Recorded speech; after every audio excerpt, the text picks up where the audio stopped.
Halo students, good morning. How are you today?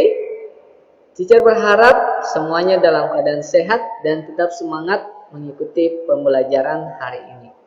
Oke, kita akan masuk pada pelajaran TIK. Siapkan buku dan pensilmu untuk kamu catat pelajaran kita hari ini.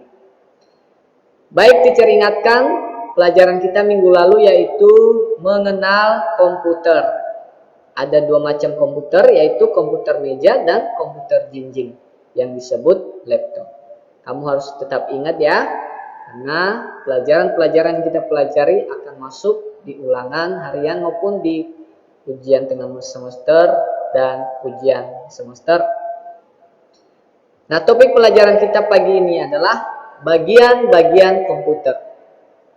Komputer terdiri atas 3 bagian, yaitu perangkat keras atau hardware, perangkat lunak atau software, pengguna atau user, dan ada juga yang menyebutnya sebagai brainware. Nah, hari ini kita akan membahas nomor 1 ya. Minggu depan kita bahas yang nomor 2 dan minggu seterusnya kita akan bahas nomor yang ketiga. Oke, yang pertama yaitu perangkat keras atau hardware. Perangkat keras komputer adalah bagian dari sistem komputer yang dapat diraba atau dipegang, dilihat secara fisik, dan bertindak untuk menjalankan instruksi atau perintah dari perangkat lunak atau software. Perangkat keras ini dikatakan bahwa dapat diraba, dapat dipegang, dan dapat dilihat. Itulah yang namanya perangkat keras.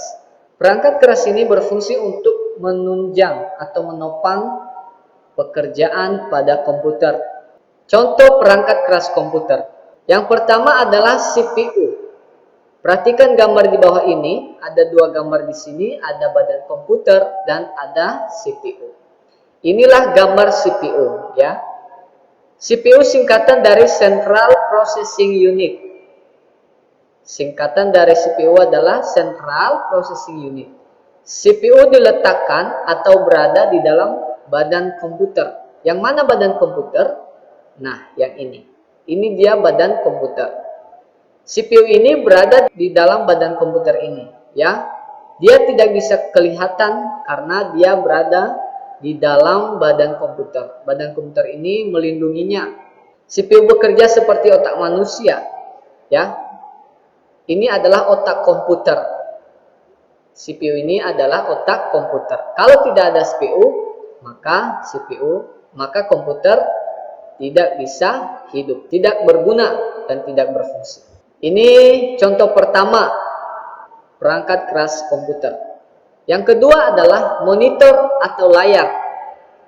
Perhatikan gambar di samping ini namanya monitor. Dia berbentuk seperti layar televisi. Nah, monitor ini berguna untuk menampilkan gambar dan tulisan. Ya, ini contoh kedua perangkat keras komputer.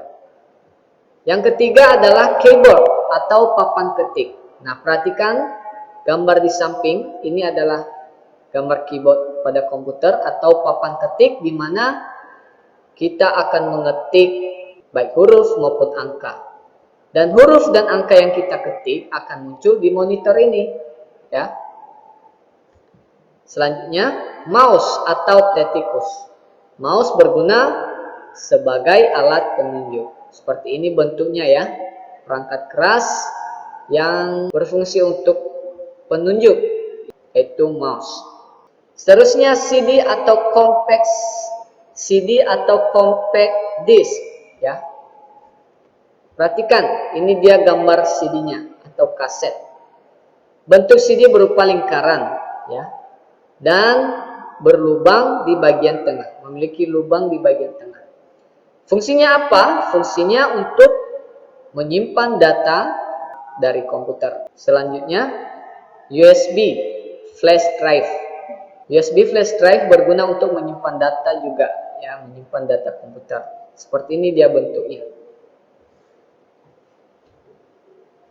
Contoh seterusnya yaitu speaker atau pengeras suara.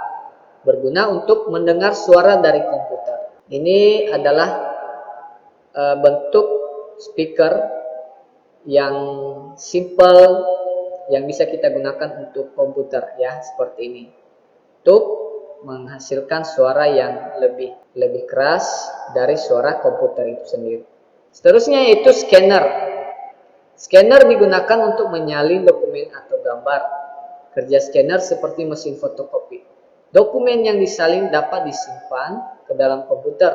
Dokumen yang disalin juga dapat dicetak. Ini adalah bentuk scan. Scan ini kita dapat menyalin dokumen, ya, kita dapat menyalin dokumen yang berada di kertas, dan kita juga bisa menyalin seperti gambar melalui scan ini, sama dengan hasil yang sebenarnya. Dan kita juga bisa mencetak hasil scan-nya. Dan yang terakhir adalah printer atau pencetak. Kamu mungkin tidak asing lagi terhadap printer, ya.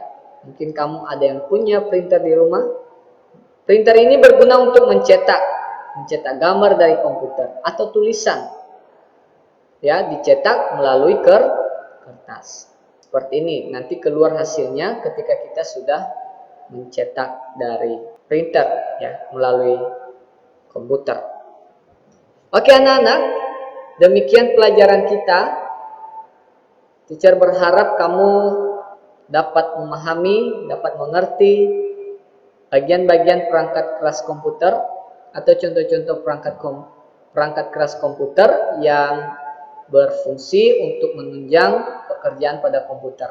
Kamu catat pelajaran kita hari ini, ya, mulai dari yang pertama tadi. Kalau bisa kamu gambar contoh-contoh perangkat keras ini, silakan, ya, lebih bagus. Oke, tetap semangat dan minggu depan teacher periksa catatannya ya. Bye-bye.